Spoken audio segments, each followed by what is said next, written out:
Juga Allah berfirman dalam surah Al-Baqarah 155 sampai 157. A'udzu billahi minasyaitonir rajim wa lanabluwannakum bisyai'in minal khaufi wal ju'i wa naqsin minal amwali wal anfusi wath thamarat wa basyyiris sabirin alladziina idza asabathum musibatun qalu inna lillahi wa inna ilaihi raji'un ulaika 'alaihim shalawatun min rabbihim wa rahmah wa ulaika humul muhtadun.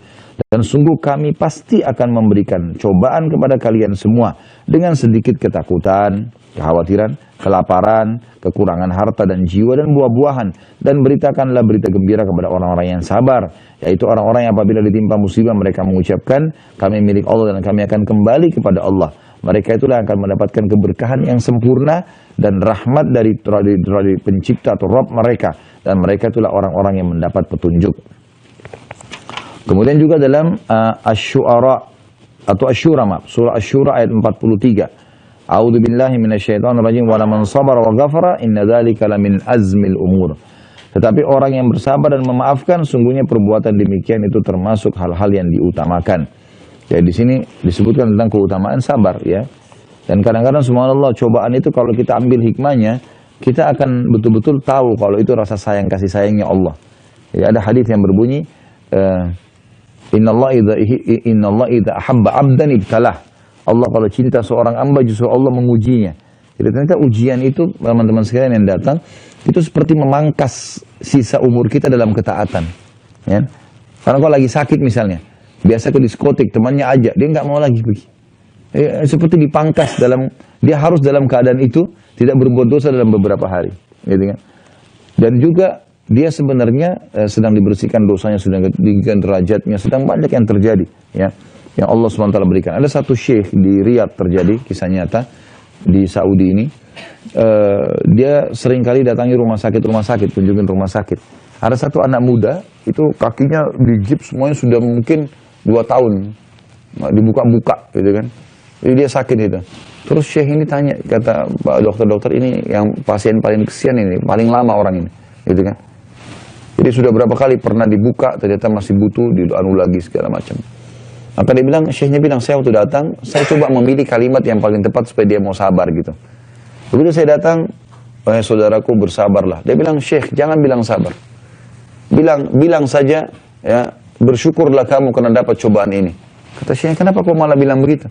Kok bisa kamu pasien paling lama sini sampai 2 tahun, kaki kamu nggak bisa bergerak, dan kamu bilang bersabar. Dia bilang, syekh demi Allah, saya dulu 2 tahun lalu sebelum kejadian ini, saya adalah orang yang paling jauh dari agama. Tiap hari kerja saya foya-foya. Pokoknya banyak buat dosa dah. Saya ini kejadiannya 2 tahun lalu tabrakan. Sampai kaki saya patah. Gitu kan. Dan setelah saya masuk rumah sakit, pekan-pekan pertama memang saya sedih, saya sumpah, saya segala macam. Tapi lama-lama, saya hanya jadi berpikir, karena tidak ada kegiatan, dan saya tidak bisa bergerak, saya lihat Al-Quran, saya baca Al-Quran. Dan tahu syekh, selama 2 tahun ini saya di sini, kaki saya begini, saya jadi hafal Quran. 30 juz. Jadi saya bersyukur justru saya dapat musibah ini. Jadi kadang-kadang subhanallah memang cobaan kalau datang itu, memberikan kepada orang sesuatu yang dia mesti ambil hikmah dari situ ya. Tidak selamanya harus sangka buruk dengan sang pencipta Allah SWT. Jadi Allah SWT memberikan yang terbaik. Kemudian surah Al-Baqarah 153 juga berbunyi, A'udzubillahi minasyaitonir rajim, ya ayyuhalladzina amanu ista'inu bis-sabri was-shalah innallaha ma'as-sabirin. Hai orang-orang beriman, jadikanlah sabar dan salat sebagai penolongmu. Sesungguhnya Allah beserta orang-orang yang sabar. Rasulullah SAW bersabda, was-sabru dhiya, sabar itu adalah cahaya kehidupan. Hadis Muslim nomor 223. Juga dalam sabda beliau dari hadis Suhaib radhiyallahu anhu bahwasanya Rasulullah SAW bersabda, ajaban li amril mu'min inna amrahu kullahu khair wa laysa dzalika li ahadin illa lil mu'min in asabathu sarra syakar fakana khairan lah wa in asabathu dharra'u sabar fakana khairan lah. Urusan seorang mukmin itu sungguh menakjubkan karena setiap urusannya selalu baik. Dan hal ini tidak didapatkan kecuali bagi seseorang orang mukmin. Jika ia dikaruniai kelapangan maka ia bersyukur dan ini syukur lebih baik baginya, dan jika dia ditimpa suatu penderitaan maka dia bersabar dan ini lebih baik baginya. Juga diriwayatkan dari Anas radhiyallahu anhu, ia berkata, aku mendengarkan Rasulullah SAW bersabda, Innallaha azza wa jalla qala idza btalaitu abdi bihabibatayhi fasabara awwadtuhu minhumal jannah yuridu ainai. Sesungguhnya Allah yang Maha Suci dan Maha Mulia berfirman, jika aku memberi cobaan kepada hambaku dengan mengambil dua kecintaannya, lalu ia bersabar, maka aku gantikan keduanya dengan surga. Yang beliau maksud adalah kedua kecintaan adalah kedua matanya.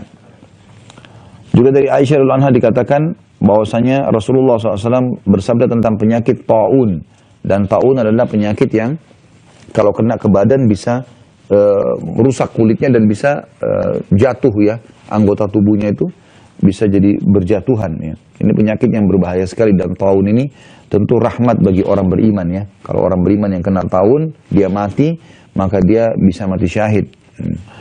Rasulullah SAW bersabda, "Annau kana adzaban yab'athu Allah 'ala man syaa' faja'alahu Allah rahmatan lil mu'minin, falaysa min 'abdin yaqa'u fi at-ta'uni fayamkuthu fi baladihi sabiran." Itu menjadi siksaan bagi orang yang dikehendaki oleh Allah, yaitu orang kafir dan muslim yang bermaksiat. Ini sering dikasih penyakit ini. Lalu Allah menjadikannya sebagai rahmat bagi orang-orang beriman. Maka tidaklah seorang hamba mukmin tertimpa taun, lalu ia tidak keluar dari negerinya. Karena kita kalau dari kena penyakit taun, tidak boleh keluar dari lokasi kita. Karena dia bisa menular. Ya. Ia bersabar dan mengharapkan pahala Allah, dan ia mengetahui bahwa bahwa tidak akan menimpa kepadanya kecuali sesuatu yang telah Allah tetapkan. Maka Allah akan berikan kepadanya pahala syahid. Hadis ini riwayat Bukhari nomor 5734. Juga sabda Nabi SAW, "Innamas sabru indas sadmatil ula."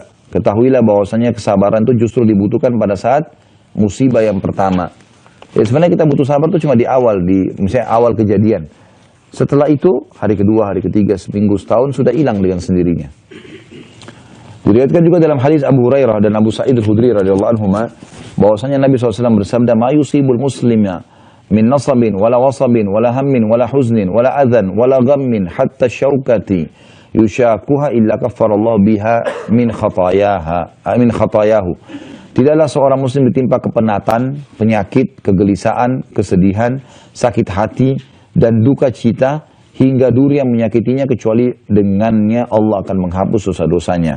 Hadis ini riwayat Bukhari nomor 5641 dan 5642 dan Imam Muslim nomor 2573. Juga Abdullah bin Mas'ud meriwayatkan radhiyallahu anhu bahwasanya Rasulullah SAW bersabda, "Ma min muslimin yusibuhu adan min maradin fama siwahu illa hattallahu sayyiatihi kama tahuttu asy-syajaratu warakaha." Tidak ada seorang muslim yang terkena gangguan berupa penyakit atau selainnya kecuali Allah menggugurkan kesalahan-kesalahannya seperti pohon menggugurkan daunnya. Hadis ini riwayat Bukhari nomor 5647, 5648 dan Imam Muslim 2571. Juga diriwayatkan dari Aisyah radhiyallahu anha, ia mengatakan bahwasanya Rasulullah SAW bersabda, "Mamin muslimin yushaku syaukatan fama fauqaha illa kutibat lahu biha darajatun wa muhiyat anhu biha khati'ah." Tidak ada seorang muslim pun yang terkena duri atau yang lebih dari itu kecuali ditentukan baginya satu derajat dan dihapus karenanya suatu kesalahan. Hadis ini riwayat Muslim nomor 2572. Abu Hurairah juga meriwayatkan bahwa Rasulullah SAW bersabda, "Man yuridillahu bihi khairan yusib minhu." Siapa yang Allah kehendaki kebaikan baginya, maka Allah akan mengujinya. Ya. Sebagaimana sudah kita jelaskan semua, intinya adalah masalah kesabaran di sini. Ya. Dari Anas juga radhiyallahu anhu disebutkan hadis, "Inna idzamal jazai min idzamil bala, wa inna Allah idza ahabba qauman ibtalahum faman radiya falahu ridha wa man sakhita falahu sakht." Sesungguhnya balasan yang agung itu akan didapat karena ujian yang berat. Dan sesungguhnya Allah apabila mencintai satu kaum, maka dia akan menguji mereka. Barang siapa yang ridho terhadap ujian itu, maka Allah pun ridho kepadanya. Dan barang siapa yang marah karenanya, maka Allah pun murka kepadanya. Jadi harusnya kita disuruh sabar, terima sebagai cobaan dari Allah. Karena kita berkeluh kesah pun tetap akan berlalu. Kata Umar bin Khattab radhiyallahu anhu, siapa yang ditimpa musibah, kemudian dia bersabar, dia terima sebagai cobaannya, maka dia akan mendapatkan pahala dan solusi dari musibahnya. Tapi kalau dia berkeluh kesah, dia akan mendapatkan dosa. Allah murka dengan dia. Allah lagi uji, kenapa dia nggak mau? Gitu kan? Seperti orang kalau kuliah nggak mau diuji, nggak ada ujiannya. Mau naik kelas tiba-tiba, haruslah naik kelas diuji dulu, gitu kan? Dan setiap cobaan yang datang teman-teman, kadang-kadang begini pekah melihat. Kalau ada orang yang menjadi penyebab kita jadi masalah, maka lihatlah orang ini Allah sedang datangkan untuk mendirikan derajat saya. Jangan anggap dia musuh. Udahlah, oh ini Allah jadikan penyebab. Kadang-kadang mungkin istri, suami, kadang-kadang anak, kadang-kadang orang terdekat, kadang-kadang teman membuat kita jengkel. Kita nggak salah. Maka yakinlah teman-teman, ini datang sebenarnya orang-orang ini untuk ini Allah jadikan mereka penyebab kita saja untuk mendapatkan derajat yang tinggi. Jadi jangan semuanya kita keluh kesahkan, ambil hikmahnya dari situ. Dari Musa bin Sa'ad dari bapaknya radhiyallahu anhu, ia mengatakan, aku berkata, wahai Rasulullah, manusia mana yang paling berat ujiannya? Rasulullah SAW menjawab, ya, al-anbiya'u thumma al-amthalu fal-amthal fayubtala ar-rajulu ala hasba dinihi fa in kana fi dinihi sulba ishtadda bala'u wa in kana fi dinihi riqqatun ubtuliya ala hasbi dini fama yabrahu al-bala'u bil 'abdi hatta yatrukahu yamshi ala al-ardi ma 'alaihi khati'ah. Kata Nabi SAW, yang paling berat adalah para nabi-nabi. Jadi jangan kita anggap nabi-nabi itu nggak ada cobaannya. Nabi Muhammad SAW menghadapi masalah dengan istrinya. Ya, pernah para istrinya sepakat untuk minta dinaikin nafkah sampai Nabi SAW memboikot mereka sebulan, gitu kan? Nabi SAW pernah menghadapi banyak kasus dalam masalah rumah tangga, menghadapi orang di sekitarnya kaum munafikin, sahabat-sahabat yang mengaku sahabat Nabi SAW, tapi mereka orang munafik, seperti Abdullah bin Abi Salul ya, dan grupnya. Kemudian Nabi SAW juga pernah menang dalam perang, pernah kalah. Nabi SAW sakit. Sampai Nabi pernah sakit demam, teman-teman sekalian. Kata seorang sahabat, saya lupa namanya, dia nyentuh badan Nabi, dia mengatakan, saya temukan badan Nabi seperti api. Lalu saya mengatakan, ya Rasulullah, Anda panas sekali. Kata Nabi SAW, sesungguhnya aku diuji 2 kali lipat dari apa yang diujikan kepada kalian. Ya. Sampai sahabatnya mengatakan, ya Rasulullah, berarti Anda juga dapat 2 kali lipat pahala. Kata Nabi SAW, iya, juga mendapatkan 2 kali lipat pahala. Gitu. Kemudian orang yang seumpama dengan mereka, maksudnya orang-orang yang dekat dengan para nabi-nabi, cobaannya juga berat. Lalu yang seumpama dengan mereka, seseorang akan diberi ujian sesuai dengan kekuatan agamanya. Seorang hamba akan senantiasa diberi ujian hingga ia akan dibiarkan berjalan di muka bumi tanpa ada satu dosa pun. Nah. Jadi teman-teman jangan menganggap cobaan itu sesuatu yang buruk. Enggak, itu baik buat kita. Dan dalam hadis yang lain dikatakan Allah tidak akan menguji hamba melampaui kapasitasnya. Jadi pasti kalau kita sedang dicoba, pasti kita mampu itu. Dan siap saja, saya ada cobaan lagi, ada cobaan lagi, itu udah biasa. Hadapi saja. Yang penting kita dalam keadaan benar, yakinlah. Dalam banyak ayat Al-Quran, saya sering sampaikan dalam masalah menghadapi cobaan harian teman-teman sekalian, Allah SWT selalu pasti. Kita tinggal sabarin, lalu kita akan dapat jalan keluar. Ya. Tiba-tiba kita difitnah tanpa sebab, sudahlah. Apa kalau kita bisa luruskan. Kalau tidak, sudah diam aja. Kita cuma berusaha sabar, terima. Tapi sambil kita luruskan kalau emang ada kesempatan, momennya tepat. Tapi nggak usah menyita waktu yang luar biasa untuk mengurus itu, gitu kan?